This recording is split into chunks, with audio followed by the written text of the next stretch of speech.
Alright, so I'm gonna try a different recording setting, tweak around the noise gate. I'm noticing for some of my videos, my sentence and words get cut short.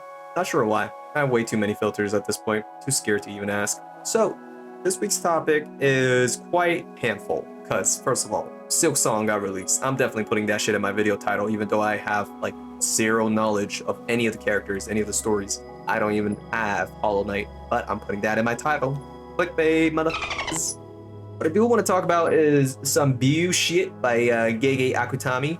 Guess what the hell he did? I don't know if it's a spin-off, but it's definitely like a short series on Jump. Bro is writing a continuation of JJK, taking place 70 years or so later after the Shibuya shit, or the whole Sukuna cycle bullshit. The main character of the short series will be the grandchildren of Yuta and the green-haired woman with the heavenly restrictions. So the grandchildren, the girl received the ring of Yuta, which contains Rika, you know? It's just kind of weird and funny to me that like everybody thought Yuta was just gonna stay single forever with Rika. Nope, married a woman.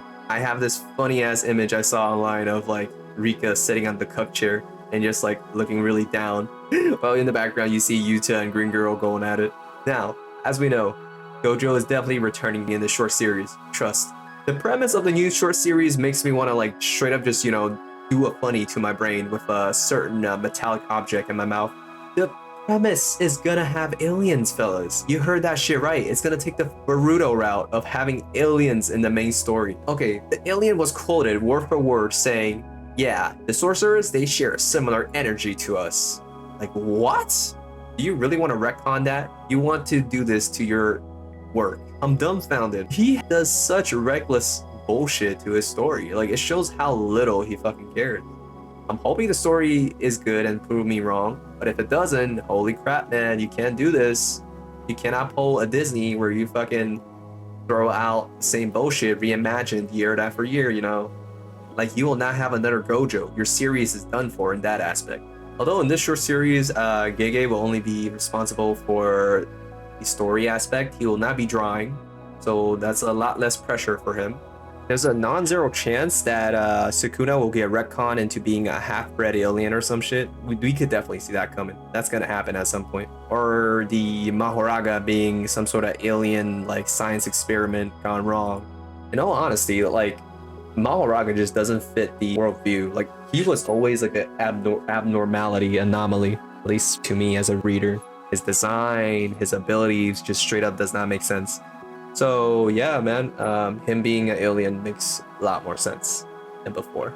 There's also a very high chance that Yuji will not make an appearance. Well, he will be an Easter egg, but his offspring most likely will not make an appearance. Because people want Yuji to interact with the main cast, and Gege, for some fucking reason, just doesn't want Yuji to prosper, you know?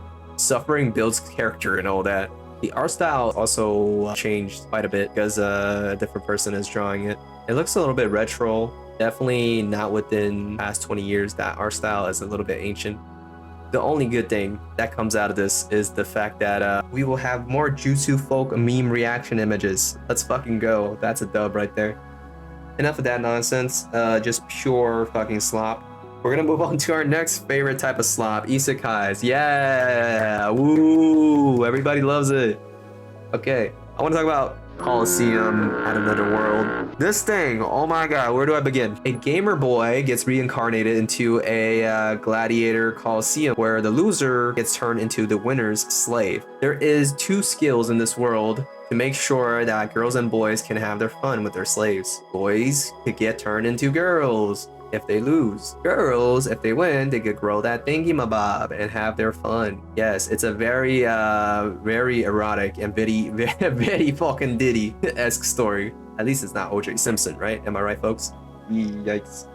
Now, our gamer boy, he only has 1 skill coming to this other world, and it's copy. The limitation of this skill is that when you copy another enemy's skill, it's only half as powerful. Not only that, you have to, well, your body has to recognize an attack first in order to register the skill. So if somebody attacks you unconsciously or without the intent of hurting you, it will not be copied. There's a little bit of flexibility to that, as later we learned that the main character's harem could just slap them to let them copy their skills. So there's flexibility to that. In the first few chapters, the proportions of the female character design was pretty okay, pretty normal, fairly anime. Eventually, all hell breaks loose, and they start adding fucking water canyons as breasts, and the portion just goes kind of off the charts. It looked kind of weird. But I'm reading it just because I'm a fucking degenerate. So yeah, come along, enjoy the show. It's a very fun story where you just turn off your brain and see how the MC cooks up ideas to try to win. Next thing I want to talk about is Alien Earth. Yes, dude, this show is straight poppin'. Holy fuck, it's my new addiction. It takes place before the first Alien movie, I believe, and a little bit after Prometheus. I could be wrong. The timeline is all over the place. So the story basically starts from a Weyland-Yutani ship returning to Earth with specimens that are not limited to xenomorph. They have other extraterrestrial organisms on the ship. This ship is driven by some of the most unprofessional crews I've ever seen, though. The captains, they shit the bed. The biologists and scientists on the team shits the bed. The doctor shits the bed. The only seemingly capable people are the ship mechanics and a kid that's dumb as a rock who is a mechanic apprentice. The only other capable person is this cyborg called Moro, who acts as the security officer. Why do I say they're unprofessional? Well, it's a bit of a spoiler. So if you want to not hear the spoiler, you can skip right ahead. But I'm going to talk about how these crews are unprofessional. These scientists, they're supposed to study and quarantine the various alien species on the ship. Guess what they did? The scientists completely flopped. They let many specimens, not limited to the xenomorph, getting out of the fucking lab. That's the fucking first thing. The second thing is apparently these crew members are not supposed to have romantic relationships on the ship. They fucked that up. Another thing is the doctor, they were fucking doing operations on a infected patient who they have not tried to quarantine at all, really.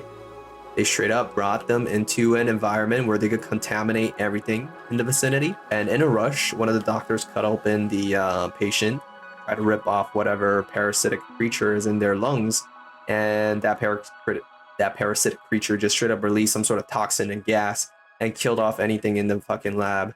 So yeah, that's a shit show. There's this creepy ass Asian guy in the ship. I don't know what the fuck his role is, but he's not an AI. He acts very much like a robot, but he is not a robot. You'll see him very soon. He's fucking creepy as shit, bro. The actor killed it. The character's name is Teng. Fucking NDU killed that shit. Literally give me the heebie-jeebies seeing how this man strokes the cryo chamber of a crewmate. He is such a good red herring, bro. The entire time I thought he was the fucking guy who was responsible for crashing the ship, because there's a saboteur aboard the ship. People were joking how the ship would have crashed by itself with these type of crews, and I agree. What kind of fucking untrained, unprofessional ass crew is this for a scientific ship? An in-universe explanation would be that these people are expendable, and Weyland-Yutani just have too much money, too little fuck to give. They just send people on suicide missions hoping that something returns safely. That theory works if it not for Moro being someone of value to Weyland-Yutani. This Moro character, at first you would think he's just some sort of minion or goon, insignificant. This bro, he has direct connection to one of the fucking CEOs, or if not the only CEO of Weyland-Yutani. He is important in that sense. Holy fuck. I love the show to bits. It falls apart in episode 2, I believe, where it try to focuses on one of the girl's brothers. Oh, I forgot to mention, it's a girl that was dying and they got transplanted into a robotic body with their mind uploaded. There's a new dedicated name for this type of being. It's called hybrids. So in the Xeno universe, there's Cyborg, where people have enhanced body parts, robotic parts and stuff attached to them. There's Synths, which are full-on robots. Hybrids is something in between. A robotic body with a human mind. I really like the... okay, this is coming out of nowhere, but I really like the design of the eyeball octopus thingy. It has an actual name, but I'm too lazy to look it up. This eyeball is quickly becoming a sensation within the Xeno community. People actually love it as a mascot. I do as well. It's intelligent. It's very, very intelligent. In one of the scenes within the scientific spaceship, the eyeball alien try to warn the scientists that, hey, one of your specimens is fucking getting out of its containment. Obviously, it can't speak, so it was banging against the glass trying to get the scientists' attention. Didn't work. So you would think maybe this alien is, just being an alien. There's no rhyme or reason. But the next thing you see is this alien attaching itself to what presumably is already a dead crewmate and try to save a live crewmate from the Xeno. And the Xeno was freaking the fuck out, bro. Never in its life has it seen this much disrespect. Like, imagine from the Xeno's perspective, you see this human, right, who usually runs from you, now actively attacking you, biting you and shit. And then just when you think you killed a human, a fucking eyeball pops out of its eye sockets, a squid just latches onto your face, and you're freaking the fuck out. It's very interesting. Very interesting take on an alien species. I would say it's a brave approach as well, like a very risky move, because the franchise is built on the Xenos. Like, if you have two very popular things, how do you juggle that? Right now, it seems like they're doing a pretty good job. Another thing I want to mention is how the actors for the hybrids, how they nailed their role. They were playing it up very well, since they're children-brained in an adult-sized body. The way they were behaving was very childish, and it was fucking nice. It was cracking me up seeing how like a usually very serious series gets such a comedic atmosphere to it. Oh, that reminds me, bro. One of the scenes, fuck, what is her name? Wendy, I guess? Wendy is the first synthetic who has her mind transplanted, so she is a very special existence to the company that's making these synths. And since she's the first, she gets a lot of like privileges. One of the privileges being that nobody else could see their family members or their brethren's moms, whatever the fuck. Wendy gets to see her brother, circling back to the earlier thing about the doctor. Wendy decided to just mobilize their entire unit, which is not meant for combat, by the way, into this rescue mission where his brother's ship, the Yutani scientific spaceship, crash landed into a mega building. Wendy, in all of her childish wisdom, decided that a paper cutter as a fucking katana on her back looks menacing and proper. I don't know. I think it was a very anime moment right there, and kind of blew my mind that the show creators decided to put that in. It's just like, who is this trying to appeal to? It's very dumb. Oof. Another dumb scene was like when this doctor was attacked by a Xeno, and thankfully Moro was there, shocked the fuck out of the Xeno, and he also tased the brother because like he doesn't want this situation to get out of hand. The ship crash landed in an enemy company's territory. Like, it was not Wayland Yutani. The land belonged to Prodigy. That's why Moro is kind of like fucking in a rush trying to get all the samples back. He failed that, unfortunately. So Moro somehow used a gun that could tase a Xeno and then like tase a human being without killing the human being. This human,